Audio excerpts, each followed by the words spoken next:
Hello, Virgo, Sun, Moon, and Rising. You're going to have a great glow up in your work and career matters, as well as some sweet touches to long term love. If you're in a relationship, it's going to sweeten the pot. If you're looking for love, it could bring you a very destined romantic partner. Let's break it down, Virgo, and see what this guy holds for you in a chronological order. Before we begin, if you're new to my channel, welcome. And if you're a regular, welcome back. My name is Lori Lothian. I'm using the Western Tropical Zodiac whole sign houses. Of course, we love those fixed stars and minor asteroids. We put a lot of that in my regular YouTube content, my weekly, my monthlies, etc.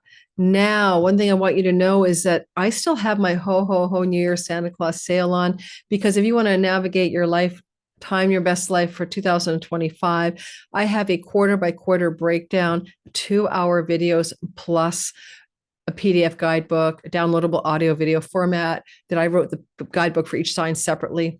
So that material is now on sale. It's never on YouTube.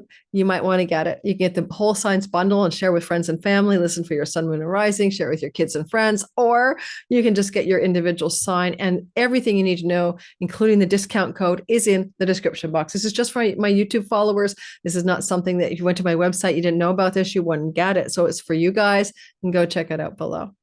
Now let's start talking astrology. Oh, and it's a fundraiser. I get equipment, time stampers, video editors. It helps me build the channel. Every year I do it every fall. Let's talk astrology. Let's talk your sky in 2025, January. I hope I said 25 in the beginning. I was saying 24. All right, so I'm going to show you the sky, and we're going to go around the wheel. I'm going to talk about where every planet is. I'm going to talk about where Mercury and Venus and Mars, etc., are, and what that means for you in January. And then we're going to break it down into the chronological week by week stories for you. Get a pen, get a paper, so you can keep track, or come back and watch this video again. We got about 25 minutes here today at the least, or 30 minutes. We'll see how long we go. So it is and I don't need to have your rising ascendant there, but just ignore it. I need that there for me to know when I'm going to end up skipping technical stuff. Okay. So here we have the idea that you have gotten through a Mercury 2-month stay in your fourth house. Some people may have moved their home, traveled extensively from home, November, December, and, or done a lot of communicating and paperwork and negotiations and deals and contracts in and from the home, including perhaps for some of you selling or buying real estate. But on January the 8th through to the 27th, we move Mercury into the sign of Capricorn. And during those 3 weeks, January 8th to the 27th, he is all about your romantic and love life, your creative and entrepreneurial projects, and your children. Now, he's the communicator, and he flows back to you. And there's a lot of talking going on, maybe a lot of communing, or maybe a big muse-inspired idea, and you're thinking about it or writing it down. But it's also a soft touch transit. Mercury's in the house of good fortune. He does kind of involve himself every now and then in games of chance. And you could also use this transit for a little hopeful winning of the lottery, but not quite yet. I'll give you another clue about when, but it's a nice transit, January the 8th to the 27th. And it can mean a lot if you're in a romantic partnership, a sexual relationship, a lot more communication going on in that partnership, a lot more flow and ease with you and your partner. And Mercury likes to socialize, as does Venus. He's a very social creature and could indicate more pleasure and fun and games when you socialize. This is a house of playing games. So having more fun with your friends and like playing Pictionary or going bowling or something like that. So there's that nice touch going on here. And if you're an artist, your ideas are just fulminating like crazy with new ideas for creative and entrepreneurial projects. And interestingly, if you want to look also at Venus, she has a story to tell. Venus is going to be moving through your 6th house, out of your 6th house, I should say, and on January the 3rd, enters into your long-term love and commitment house, business partnerships, audience, marketplace, clients. The 7th house is also where the North Node moves on January 11th. After having the North Node of Fate in your part of your sky that we would call secrets and karma, difficult circumstances, chunky money, inheritance money, money that connects to your spouse or significant other. After having that story going on, North Node in Aries, from July of 23 until January 3rd of this year, it's coming to an end. It may have been a lot of matters going on here to do with finances and this axis. Now we get, and how you share the money with your spouse, how you share the money with your credit card and credit card holders and debts, and rearranging all of that in faded ways. But now we got the North Node in your marriage house. So let's be clear. If you are in a relationship, the North Node will try to grow a bigger pot for your root bound relationship. And sometimes North Node volume up, increase success, worldly, looks like we're dating, we're going to get monogamous. We're monogamous. We're going to move in together. We moved in together. We're going to get engaged. We got engaged. We're going to get married. You're going to take it up to the next level. And this is going to be extremely positive because you're going to have flow from exalted Jupiter in your 11th house. But that's a story for later in the year. In the meantime, North Node expands the relationship sector, the client outreach sector. And for most people, most of the time, the North Node will increase the relationship success. The only time that doesn't happen is if both partners are unwilling to expand it to some new form that serves Rahu, what one desires to have in relationship in order to feel successful. If you feel getting married is successful and your partner doesn't, then you need to work on this. You see what I'm saying? But we begin to feel January 11th, the North Node amplifying the significant other house. So if you have an audience or client, place or markets, that increases. And then when Venus, the benefic, gets here, it's going to be a nice little window between January the 11th and about the 18th of January, where it's exquisitely positive energy in your 7th house, because Venus is yet to wedge herself between the node and Saturn.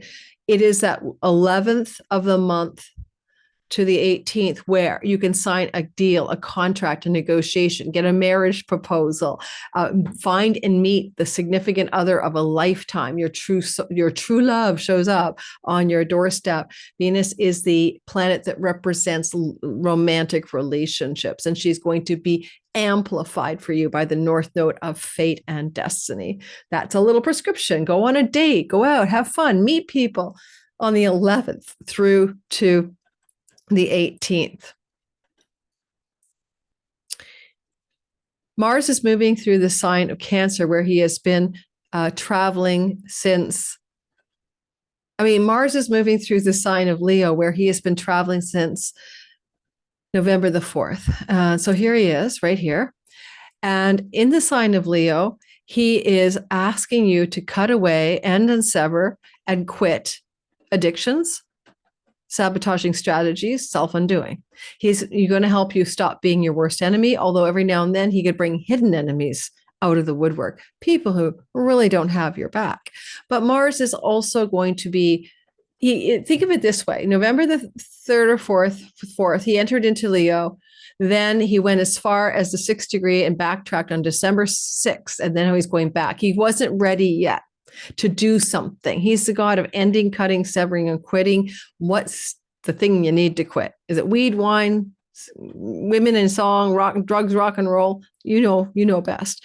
He has to go back and dip into your 11th house of good spirit, which is the house of your true goals, wishes, and dreams, where he will be traveling. Get a grip on this one, January 6th to April the 18th. Now, Mars up here can eliminate social groups and networks and friendship circles that are not good for you. He can also have you working your ass off, especially after February 23rd to April 18th, to get successful career gains up and running. You are a beast in your career. You are pushing the boundaries. You are making it happen. Yeah, but he will come back to Leo again, April 18th. Through to June 17th. And now you have what you need. And maybe you've refined your wishes, goals, and dreams in your life so that when he goes back to your 12th house, you know what you need to let go of and why you need to let go. You have your why. The other thing I'd say is that the energy of this hasn't happened since 77, 78. So a fall of 77 into summer of 78. So you'd have to go back then, and some of you weren't alive, to compare notes to this feeling of the 12th house and 11th house transit of Mars. Now, Jupiter is where he has been for a long while, since last May, third week of May. He's been in your 10th house, retrograded since October 9th. You're deepening your bounty. You're really rethinking some career luck that you experienced after the third week of May. My Virgo rising daughter got a job in a corporation unheard of after graduating from university. So she's lucky. But now she's deepening the bounty, and you are too. What lucky breaks in career and reputation may you have already received? If you haven't received them already, do not sweat it, because he will go direct again February 4th to June the 9th, and then you may have these lucky blessings raining upon your head. But first, he has to go deep in the bounty and reflect on what's true, good, and wise for you. What measure of success is your true measure? Saturn is sitting in the sign of Pisces, where he has been since 2023 and will leave in 2026 February. This has been a bit of a heavy energy that maybe your partner went through, like maybe your significant other has been melancholic, heavy-hearted, maybe down in the dumps or something like that. But also maybe they've been controlling or difficult for you to be with. Or maybe it just means that your relationship's been being tested by Saturn. He wants to know if it's real, if it can last, if it has what it takes to endure. So a lot of times, sometimes it happens that if you're not in a relationship, you could meet somebody for whom those things are all true. And somebody with a significant age difference, quite often 6 to 7 years older or younger. But if you're already with someone as this transit began, it really is testing the mettle of the relationship. And because Venus North Node energies are entering into the fray, this is an indicator of greater likelihood of success. Okay. And you might want to give your relationship traditional structures and forms like cohabitation or marriage or engagement, or symbols of that. One of my girlfriends, a Virgo rising, and the guy bought her the ring after 8 years together during the Saturn in her 7th house transit. But one of the things I'd say about it is that there's going to be a testing period that's quite brutal. So buckle up. And I'll tell you now, because it's worth telling you. Watch out for the 18th of January to the 1st of February, because Venus is besieged or enclosed between two malefic planets, Rahu, the North Node, and Saturn during that time frame. And that, with the combination of Saturn, Rahu, and Venus in a qualitative, like a two of swords in the tarot, it is going to be a place of hardship. It could be that the relationship is fine and your partner is going through one hell of a difficult time, or your business partner or major client, but something around that time frame is going to be a bit of a challenge. All right, so get ready for that. Now we're going to go ahead and break it down into a chronological sequence. Let's get rolling for the next 15 minutes and get through the chronology of this story. All right, so we're moving into January 1st to the 3rd, and you'll see that Mars is opposite Pluto. This is a metacosmos axis of 12 and 6, and for most of us, it's soul work, it's inner life, it's especially with Mars in the house of our solitude and what we're doing alone, and our karma and our Akashic records and our past lives. And you could cut and snip a karmic pattern that's no longer useful or ever was useful to you. But there can be conflict with work, because Pluto is in the house of colleagues, coworkers, employees, the workspace, and Pluto is power, right? Someone in a position of power, and some kind of hidden enemy or some kind of crosstalk at work. So it looks a bit bumpy here on the first 3 days of January, and it will be bumpy again around April the 27th. So buckle up for a bit of a bumpy ride. You've got some support from Venus kind of bonifying the whole problem on the 1st and 2nd, but then on the 3rd, she leaves. And now it's like, watch out for January 3rd for conflict in the workplace. Best I can do. That's the best I can do for you. Watch out for health challenges emerging from your own self-undoing. Be cautious about that as well. On January 4th to the 6th, Sun and Saturn will sextile in a beautiful flow to each other. This is going to stabilize your romantic life. Your relationship can find a new stable ground. You might find something going on with one of your children, a legal contract for a creative or entrepreneurial business project that's going to be formidably stabilizing something in your artistic or creative directions. These kinds of things. Or your partner in love or business can receive their own blessing during this transit with something that inspires them, that gives them great enthusiasm and really feels like a blessing in their lives as well. So watch for your partner too on the January 4th to the 6th time frame. January 10th to the 14th, Mars is in a alchemical trine to Neptune. This is like the alchemist, the magician. This is a spiritual warrior energy. Now, Mars is in retrogradation. And so it will bring you back to the last week of October and the first 4 days of November. Things that were happening then now begin to flow to Neptune in the marriage house. Let's move Mars on so you can see what I'm talking about. So there's that trine right here. Okay, so there could be a realization of a long goal, wish, or dream that you want to make real, to do with long-term committed love or business partners. Or your partner has that realization of one of their long cherished wishes, goals, and dreams that can become fantastically real. But you might want to go back and say what was happening in the end of October, because that's when this was up for grabs or in the air as well. At a very mundane level, you could sign a contract or a deal or a terms of service, a negotiation around career gains and salary and increasing the money you make as well in a very positive way, because you have taken the action and made some decisions to maybe request that or to go for an up level that way in terms of financial gain. So there is that in your work setting, and some kind of new terms of service or contractual arrangements can be made here. And the sun will trine Algol, the wealth star, at the same time, which is also embedded with shock and awe surprise. So you'll see that the sun is moving closer and closer to the 23rd degree. And by the time we get to around the 12th and 13th, there is this energy of a surprise, some kind of unexpected development. And I don't know, I'm going to just ignore the ascendant, but the North Node is complicit as well. So there's a bit of a water Earth trine going on here that shows up when we bring this together. And it could look like a very nice, surprising, unexpected opportunity connected to academics, foreign shores and foreign lands, court and legal matters. But because we have all of the Dharma houses aligned, a really nice sense of an alignment that surprises you with the idea of being on purpose. But practically, again, is there an unexpected opportunity to travel abroad connected to your long-term relationship partner?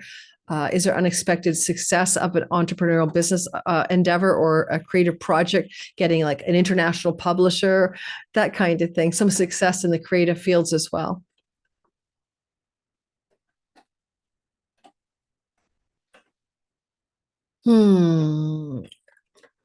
Good fortune financially from father figures in surprising ways. Another way to code that. Now, the 13th of the month is a full moon in Cancer, seeded from the summer new moon back in June, July of 24. All right, so to have a full moon is about fulfillment, but also completion. So you might fulfill some long range goals here to do with your earnings, your career, your career gains, the sense of satisfaction and enjoyment, increase in your success in your career and the fulfillment of that. And it can run out for 6 months after the full moon, although the full moon of the 13th of January could even give you some evidence in the first 2 weeks that this is true. But a full moon in the earnings house is a completion moon and may indicate for some of you a completion or ending of a particular career path or job or employment circumstance. Okay, so all of those are possible, particularly because Mars is conjunct this moon, and Mars indicates endings, cuttings, and severing. So it's likely that many of you may, not all of you, decide to leave a particular position in work or a job in work or something like that because of what we see. We do have support from Lord Saturn and even Venus in this part of the sky to say that if you do cut out or end or leave an income source, it's going to work out just fine. Maybe your partner can pick up the slack. Maybe it's just going to flow to you as the best things in sliced bread. So don't be afraid of this. If this full moon brings that, there is going to be a healing of a chironic wound to do with chunky money and shared resources with a partner as well coming off this moon for you. And we'll dive into it, my single moon video with all the asteroids and stars involved in my channel, which is why subscribing is a good idea. Well, this is an overview. January 14th to the 16th, Venus will square Jupiter. It is two benefics in a tangle, but it still works out in the end to look positive. This is Venus still not besieged between malefics, so she's in better condition than not, and she happens to be squaring Jupiter. So this is a career turning point of some kind connected to contracts, negotiations, and offers and deals. Otherwise, it's a development in your partner's life and a change in their career that's positive. At the same time of January 14th to the 16th, and you don't have a partner, then you can meet somebody in an office romance. But you've already been figuring out that it's heating up anyway because Jupiter's retrograde. So it's things from the past to go back in time to about September, and the office romance is reheating up if you're single, I hope. But then same with your partner, if he's going to get a job or she's going to get a job opportunity, or you are, it all goes back to things that happen in the last part of September, last couple of weeks of September. Then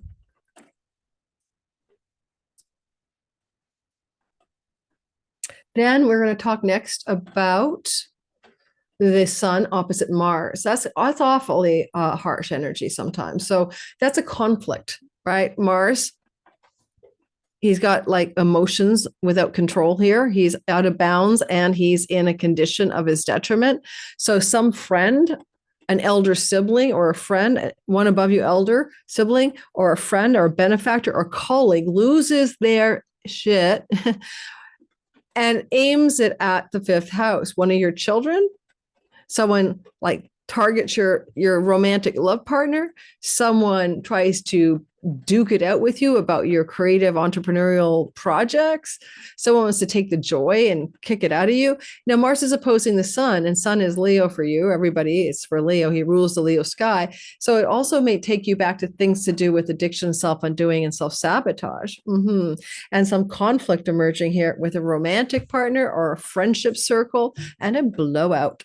This very short-lived, so it doesn't last long. So be careful during that time.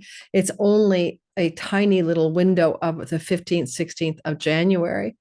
On January 18th to the 20th, now Venus is enclosed between the malefics, and between now and February 18th and February, your relationship may feel challenged, or your business partners and audience and client relationships may feel stuck. And as Venus comes into the conjunction with Saturn, it is all about what is new and wants to form so that love endures, because Venus is love and Saturn is endurance. Okay, so now it's like pedal to the metal for discipline, focused, perseverant, steadfast. There's another word I want. Love, commitment. This could be true for a business partnership or a relationship. This energy kicks into gear. Venus can only do this with Saturn 3 times every 30 years. It last happened 93, 94, 95 kind of thing. It's back again, right? And you had it last spring, right? You had it already like last New Year, and you have it again, and you'll have it again one more time next year. So you get 3 chances. A crow landed on my skylight above me just now for you. So if you're into synchronicities, a giant crow just landed on a pouring rainy day. Hello, beautiful. He knows me. We have friends in the neighborhood. Crows always hear my voice when I'm recording. What a sweetheart, big fatty. So there you go. Crow family is here to talk to you. Crows are beautiful. All right, so there we go. What's next? You'll notice that when Venus comes together with Saturn right here, let's move us forward. They're going to form a wedge. You see what I mean? See why people tell me just spin the wheel, and I'm like, yeah, you'll see what I mean, guys. So Venus and Venus wants to make your dreams real here. What dreams and goals do you have in business partnerships, love partnerships, long term? What dreamy thing are you looking for in clients? Anyways, this is here, and it flows to Mercury. That's a good news, because Mercury is basically saying, well, we got this. Something good is going to happen. You can see a wedge to the nodes of fate from the sun at the same time in the relationship and romance and sexuality energy. There's some destined shifts in the romantic part, sexual part, or business entrepreneurial partnerships part of your life coming through the sky all at the same time, January 18th to the 20th. And Mercury says, let's talk. And the solution to any relationship or business thing is a negotiation ability in a practical, reasonable, steadfast way, and in the romantic sector as well. Let's talk now. One other way this could play out, I'm not saying it will, is let's talk about this. We're pregnant. Venus is sperm and ovum. Saturn is like, gung. Oh my God, what are we going to do? We didn't expect it. Why would we say unexpected? Because Venus is talking to Uranus. Unexpected surprises regarding fertility could end up showing up in your sky. When? Yes, I told you. Duck, January 18th to 20th, which understandingly, Venus besieged would mean we're thinking about, is this a viable direction for us to go? And by February 1st, you'll know the answer. And we're going to go ahead and we're going to talk next about January 21st to the 22nd.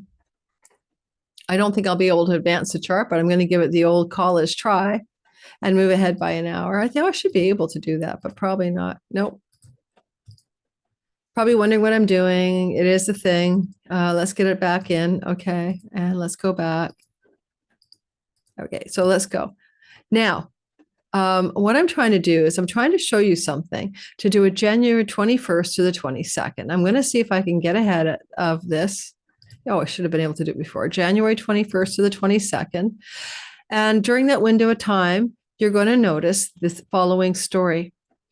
Mars is in a flow to the wealth star Algol on shock and awe Uranus. Mars is retrograde. Please go back in time and consider what was happening in your life in September, or it's not September.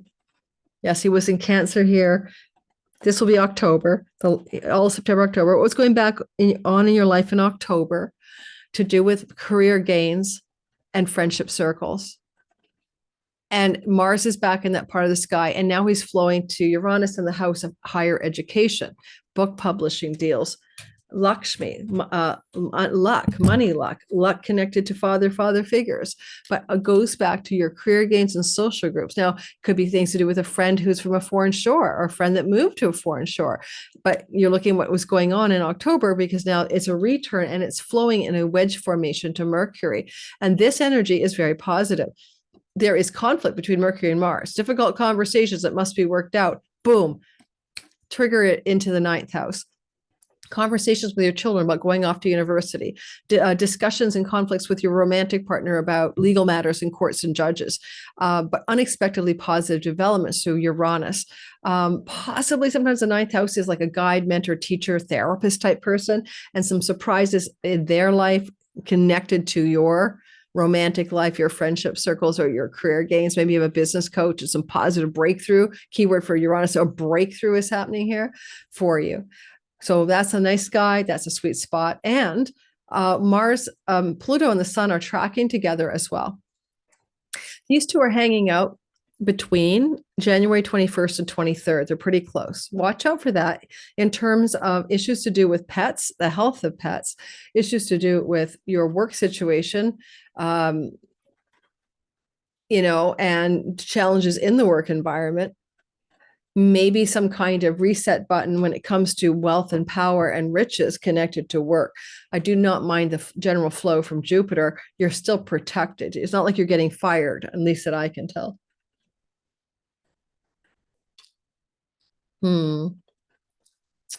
So is it just a short 3-day conjunction? Sometimes you could be powering up to greater success and authority in the workplace as well. It's not always a bad thing. Moving into the next part of the sky. On January 25th to the 27th, a mini Grace Trine is forming in the sky with the cosmic lovers flowing to each other in a beautiful energy called a trine. And it just brings positive things for love and money, action and decisions, etc. And we see it forming on the 25th, and you can see a little triangle here. What a hot mess. There it is. I'm going to get rid of that ascendant. It's going to drive me nuts. Sorry about that, because it's making angles to stuff, and I do not need that in my eyeballs. Goodbye, ascendant. All right. Now, this mini triangle up here is beautiful energy. Forget about the moon. I don't cover half a day when the moon is making a difficult angle to something. I just don't bother. Okay. So just ignore it.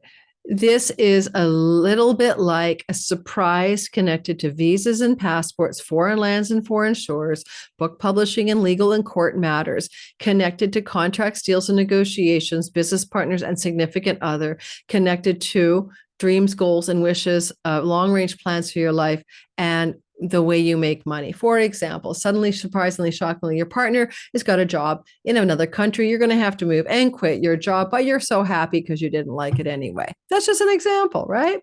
But it has foreign lands and foreign shores written all over it, or legal and court matters favoring you, or things to do with higher education or book publishing in a favorable way. Book publishing deal, you quit your job. They gave you an advance of millions of dollars. I'm making it up. But a surprise in the ninth house of God, connected to the seventh house and 11th house, could be about your partner and changes in their world, but it influences you in a positive way, helping you rethink what your long-range goals and dreams are as well. And yeah, you can meet somebody new under this. It's very romantic. Mars is trining Venus from the house of friends, hanging out with friends and doing something in a social group of people or events. And maybe you meet a long-term love partner of a lifetime who's connected to foreign shores, and it is your twin flame soulmate. Why? Venus is conjunct Neptune. Those are some thoughts I have for you. You can meet somebody because you go on a podcast and they love you. And they're like, I want to meet this person. And that's your person because they see you in a public setting. All right. January 28th to the 31st, in comes another story, the sun. And the sun is in a beautiful flow to Jupiter. This is always positive. So Jupiter is Santa Claus, and the sun is like a solar figure of divine mind and power. And so there is some kind of like career glow up here, right?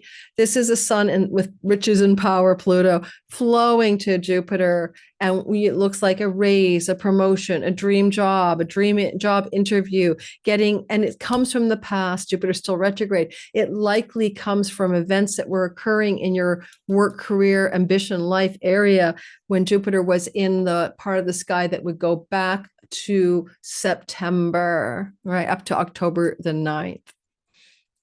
And also a new moon in the sign of Aquarius on the 29th, right over new beginnings, fresh starts, right over here. Let's get the new moon going. So this is with Mercury right beside it. Mercury is the messenger of the gods. Yes, he's combust the sun. Who cares? He's always combust. It's literally Mercury saying, I've got some insights, ideas, information or news, work, job, career, luck and opportunity, and wealth. It will take up to 6 months for it to fully fulfill itself because it is a new seed, a new planting. But look for the first 2 weeks after the 29th of the month. And Venus is unbesieged, by the way, on February 1st. So February 1st, add 2 weeks or so, some glorious glow up maybe in your career space and your money and your job space as well.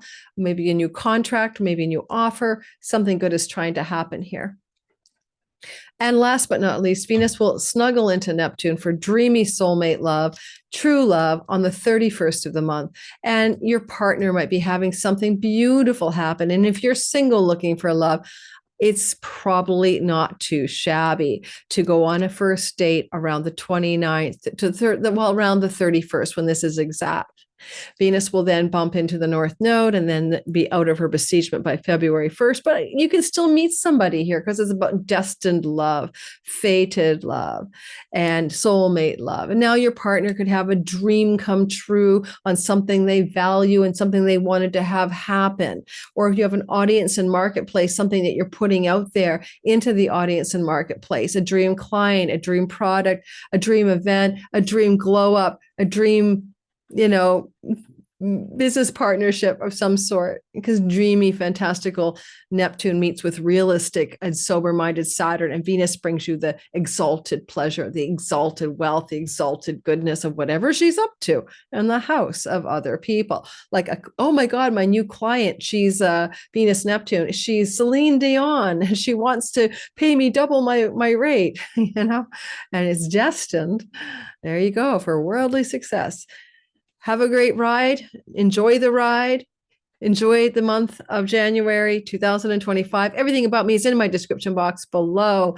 My Cosmic Moonshine newsletter weekly forecast. You want to get on that in order to know when my calendar opens up for readings. My Zoom community, up to 3 meetings a month where I teach classes and I'm in intimate contact with you, and you get all this content early access ad-free before the public.